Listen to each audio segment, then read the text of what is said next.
지금 이 순간부터 중궁은 내 처소에 발도 들이지 마시오. 그 말이 떨어지자 궁 안의 공기가 뚝 끊겼습니다. 등잔불은 그대로인데 사람들 얼굴에서 핏기가 사라졌습니다. 한 나라의 왕과 왕비가 이렇게까지 등을 돌릴 줄 누가 알았겠습니까? 대체 그들에게 무슨 일이 있었던 걸까요? 원경왕후는 원래부터 조용히 뒤에만 있는 사람이 아니었습니다. 태종이 아직 왕이 아니던 시절부터 곁에서 함께 버텼습니다.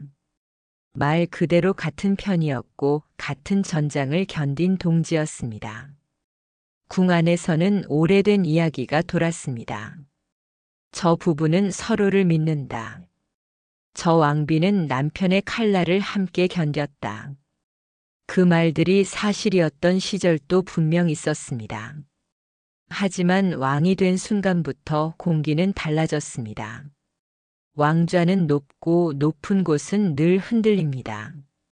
흔들리는 곳에서는 사람이 아니라 위험부터 보입니다. 왕이 되면 가장 먼저 보는 건 충성도 아니고 사랑도 아닙니다. 내 옆에 있는 사람이 나를 흔들 수 있는가? 그리고 그 질문의 끝에는 이상하게도 늘 가장 가까운 사람이 서 있게 됩니다. 원경왕후는 어느 순간부터 이상함을 느꼈습니다. 태종의 발걸음이 줄었습니다. 예전엔 아무 말 없이라도 들렀던 처소에 어느 날부터는 내관만 오고 말만 남고 사람은 오지 않았습니다. 전하께서 오늘은 바쁘시답니다. 하루가 이틀이 되고 이틀이 사흘이 되었습니다. 바쁨은 늘 원경왕후의 처소 밖에서만 벌어졌고 궁녀들의 눈빛은 점점 더 빠르게 바닥으로 향했습니다. 궁녀들은 말하지 않았습니다. 대신 표정이 먼저 말했습니다. 궁은 원래 그렇습니다. 아무도 직접 말하지 않지만 모두가 동시에 알아차립니다. 그리고 알아차린 순간부터 사람들은 모른 척을 시작합니다. 그날도 비슷했습니다. 원경왕후는 조용히 몸을 일으켰습니다. 걸음이 바닥에 닿을 때 비단 치맛자락이 스치는 소리가 유난히 크게 들렸습니다. 천천히 그러나 멈추지 않고 태종의 처소 앞으로 향했습니다. 문 앞에 섰을 때 안에서 숨이 끊기는 듯한 기척이 느껴졌습니다.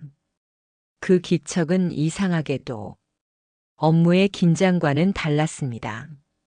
문이 열렸을 때 원경왕후는 보았습니다. 정확히 무엇을 봤는지 하나하나 설명할 필요도 없습니다. 향이 남아있는 공기, 급하게 정리된 침구, 소리가 죽은 방 안의 분위기, 궁 안에서 살아본 사람은 그런 흔적이 뜻하는 바를 모를 수 없습니다. 원경왕후는 담백하게 물었습니다. 처음엔 담백했지만 두 번째 문장부터 목소리가 흔들렸습니다. 전하, 방금 누구와 함께 계셨습니까? 태종은 눈을 피하지 않았습니다. 피하지 않는 대신 그 자리에서 관계를 뒤집었습니다. 아무도 없었다. 그 한마디가 원경왕후의 속을 긁어냈습니다. 없었다는 말은 단순히 부정이 아닙니다. 상대의 감각을, 상대의 판단을, 상대의 자존심을 한 번에 꺾어버리는 말입니다. 원경왕후는 숨을 한 번 삼켰습니다. 그리고 마지막으로 궁 안에서 떠돌던 이름 하나를 꺼냈습니다. 김씨 아이입니까? 그 순간 태종의 얼굴이 아주 잠깐 흔들렸습니다. 길지 않았습니다. 하지만 그 찰나가 모든 대답이었습니다. 그날 밤 원경왕후는 처음 깨달았습니다. 죽을 고비를 함께 넘겼던 동지라도 왕이 된 뒤에는 그 동지가 아니라 왕의 삶을 먼저 선택할 수 있다는 걸요. 다음 날부터 태종은 더 차가워졌습니다. 차가움은 감정을 숨기는 게 아니라 결심을 드러내는 방식입니다. 원경왕후가 다시 묻기 전에 태종은 먼저 칼을 꺼냈습니다. 왕후의 몸종들이 이간질한다. 그 말이 떨어지자 원경왕후는 등골이 식었습니다. 이건 부부의 말다툼이 아니라 궁의 질서를 바꾸는 말이었습니다. 궁은 누가 누구를 곁에 두느냐로 움직입니다. 곁에 둔다는 건 믿는다는 뜻이고, 믿는다는 건 힘을 준다는 뜻입니다. 원경왕후의 궁녀들은 단순한 시녀가 아니었습니다. 눈과 귀였습니다.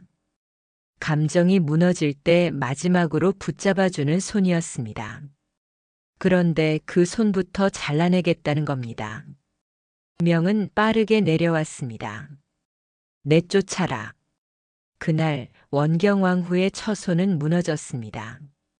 기둥이 무너진 게 아니라 사람이 무너졌습니다.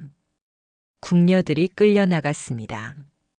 울음도 항변도 변명도 제대로 못하고 그저 문턱에서 이마를 받고 나갔습니다. 그 안에는 김씨 아이도 있었습니다.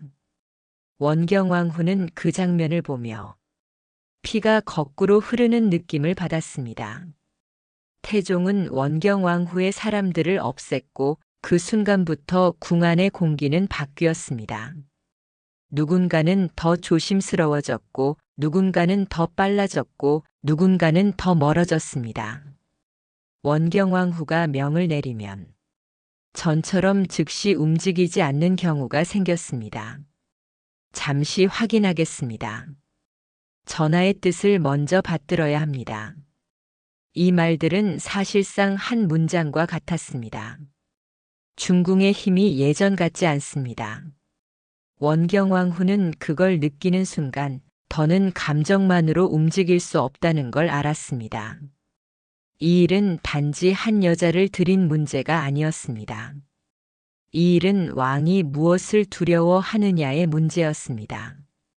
태종이 두려워한 건 하나였습니다. 외척, 왕비의 친정, 그리고 그 친정이 왕에게 내미는 그림자. 원경왕후는 이해했습니다. 태종이 왕권을 잡기 위해 무엇을 배워왔는지 알았습니다. 그 방식이라면 가장 가까운 곳부터 정리하는 것도 이상하지 않았습니다. 하지만 이해와 납득은 다릅니다. 원경왕후는 그날 밤 밥을 먹지 못했습니다. 입맛이 없는 게 아니라 목이 막힌 것처럼 삼켜지지 않았습니다. 창호지 너머로 발소리가 들렸습니다. 급히 지나가는 소리, 멈추는 소리, 속삭이는 소리, 그리고 다시 사라지는 소리. 궁이 움직이고 있었습니다. 원경왕후 없이. 며칠이 지나자 말이 돌기 시작했습니다. 중궁과 전하의 사이가 틀어지셨다더라. 사람들은 낮게 말했습니다. 낮게 말하는 것일수록 실은 더 멀리 퍼집니다. 원경왕후는 태종의 얼굴을 똑바로 마주하기가 힘들었습니다. 그런데 이상하게도 태종도 원경왕후를 피하는 듯 했습니다. 피한다는 건 다시 잡을 생각이 없다는 뜻일 때가 많습니다. 원경왕후는 처소 안에서만 숨 쉬듯 살기 시작했습니다. 문을 열면 바람이 들어오는데 그 바람마저 살갗을 베는 느낌이 들었습니다. 궁녀들이 줄어든 자리는 허전했습니다. 침소는 그대로인데 사람의 온기만 사라져 있었습니다. 그날 밤 원경왕후는 스스로 입 밖으로 내뱉고 말았습니다. 더는 전하를 뵙지 않겠습니다. 그 한마디는 고집이 아니었습니다. 너무 많이 무너진 뒤에 나오는 마지막 자존심이었습니다. 원경왕후는 알고 있었습니다. 중궁이 왕을 거부하는 순간 궁은 흔들릴 수 있다는 걸요. 하지만 이미 궁은 흔들리고 있었습니다. 원경왕후가 견디고 있던 건 흔들림이 아니라 사람들이 보여주는 외면이었습니다. 조용한 궁은 잔인합니다. 고함이 오가면 어딘가에 인간이 남아있는 것 같지만 조용하면 모든 감정이 꾹 눌린 채 굳어버립니다. 원경왕후는 어느 순간부터 자신이 점점 깊은 곳으로 밀려나는 느낌을 받았습니다. 보고가 늦고 결정이 늦고 원경왕후가 알아야 할 일들이 원경왕후에게 닿기 전에 다른 길로 새기 시작했습니다. 이제는 말하지 않아도 알 수 있었습니다. 궁이 원경왕후를 중심으로 돌지 않는다. 원경왕후는 그 사실을 받아들이기 위해 등잔불을 밤새 꺼뜨리지 않았습니다. 불을 끄면 마음속이 더 까맣게 꺼질 것 같아서요. 그리고 결심했습니다. 울음으로 붙잡지 않겠다. 울음은 잠깐 흔들 수는 있어도 권력을 이기지는 못한다. 그날 이후 원경왕후는 아내로 숨 쉬지 않았습니다. 중궁으로 숨 쉬었습니다. 시간이 흐르자 태종은 더 큰 결정을 꺼내 들었습니다. 후궁을 드리겠다. 그 말은 단순히 여인을 맞이한다는 뜻이 아닙니다. 그 말은 새로운 혈연을 만들고 궁의 무게 중심을 분산시키겠다는 뜻입니다. 왕의 자식이 많아지면 한쪽이 독주하기 어렵습니다. 한 가문이 왕을 붙잡는 것도 어렵습니다. 원경왕후는 그 속셈을 읽었습니다. 태종은 늘 왕권을 위해 움직였고 왕권을 위해서는 가장 가까운 사람도 꺾을 수 있는 사람이었습니다. 원경왕후는 마음속으로 떠올렸습니다. 친정의 이름들, 가문의 이름들, 왕이 보기엔 그것들이 모두 위험일 수 있습니다. 태종은 아마 이렇게 생각했을 겁니다. 왕비의 친정이 커지면 왕은 흔들린다. 흔들리면 끝이다. 그렇게 생각하는 왕을 누가 말로 돌릴 수 있겠습니까? 그 즈음 새 후궁 이야기가 궁 안에 퍼졌습니다. 여흥민 씨가 아닌 다른 집안의 딸. 새로운 끈, 새로운 편, 새로운 바람. 원경왕후는 끝내 태종 앞에 섰습니다.